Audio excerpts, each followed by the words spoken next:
Hi, everyone. Tanya Hertz here. We're going to be talking this evening a little bit about sales, profitability, pricing decisions.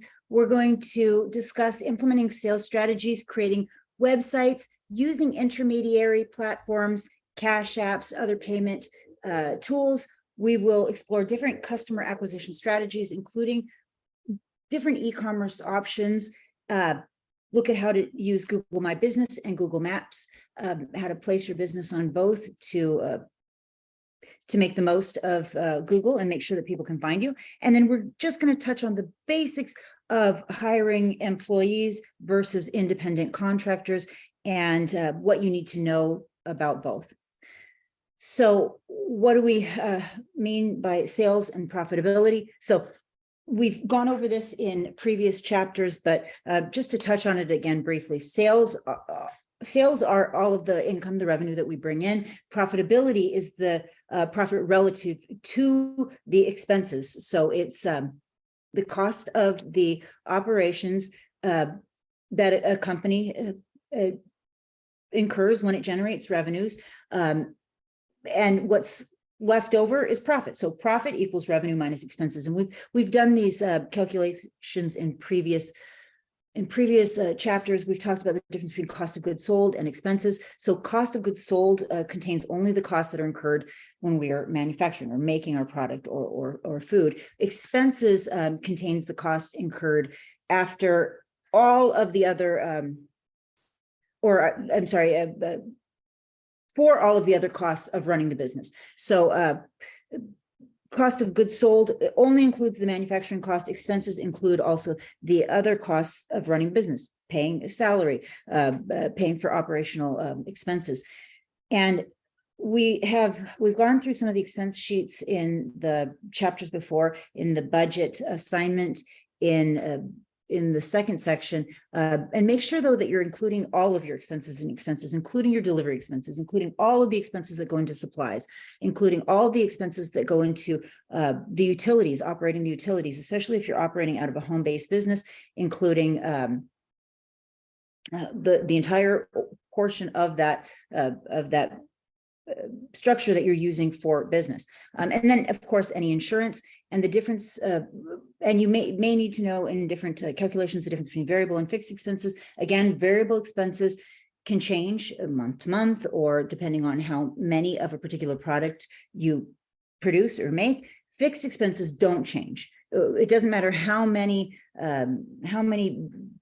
baked goods you make, you're still going to need to pay the same in rent. You're still going to need to pay the same in insurance. And we talked a little bit about this before, but I just wanted to go a little deeper into pricing. And I want to make sure that you understand that pricing is not, you should not just look at pricing in terms of the cost of how much it costs you to make a particular item, but that's important. So a good way to look at pricing is to look at it from a multi-pronged approach. Look at it from the cost-based approach. So cost-based pricing is when you sell the sales price of the product is determined by adding whatever percentage of profitability or expenses that you want to make on top of the cost of actually producing, or the cost of goods sold. And remember, in the food industry, the cost of the food, not the other expenses, but just the cost of the goods sold. So the food expenses should be no more than about 30% if you expect to remain profitable.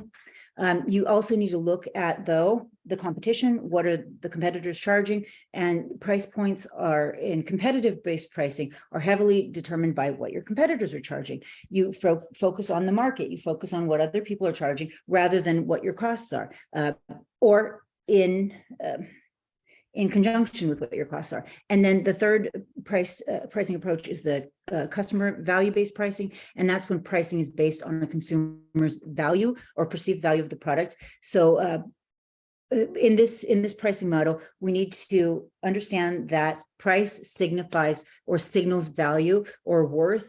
And a customer will make assumptions about quality, will make assumptions about the ethics of your company, about the cleanliness of your company, based on the price. So all of those things need to be considered when you're thinking about pricing. And so many things go into the determination of price. How much you're paying for overhead, how much you're paying for materials, your time, how much profit do you want to make or expect to make, how much is the competition charging, how does your price signal to your competitors whether or not you have an ethical, fair, decent company. Think about if your price is too low, customers may think, well, there's no way they're using quality ingredients. Don't get trapped in price wars with competitors. Cheaper does not mean better in people's minds. Make sure that you have a good product, a high quality product, and then price your product accordingly to stay competitive, to so that you can signal that you have a quality product. And then also keep in mind what too high of a price might signal to your competitors. It might show them that they might feel that you no longer care about them, or that you are, maybe greedy or something like this. So all of these things make a difference, and all of these things need to be considered.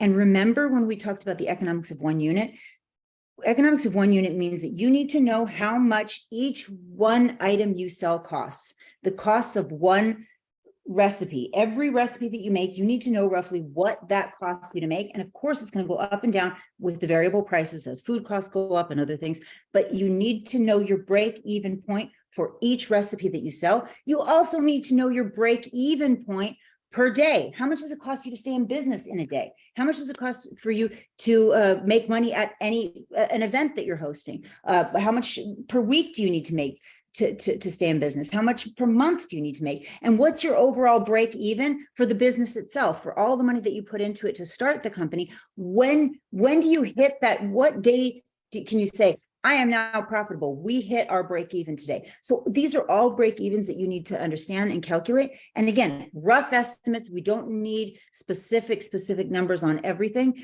because things fluctuate and change, but you need to have those clear, you need a clear picture of what your different break evens are. And there's more formulas that you can use here.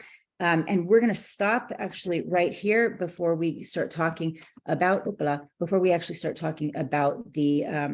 card readers and some of the other parts of this section.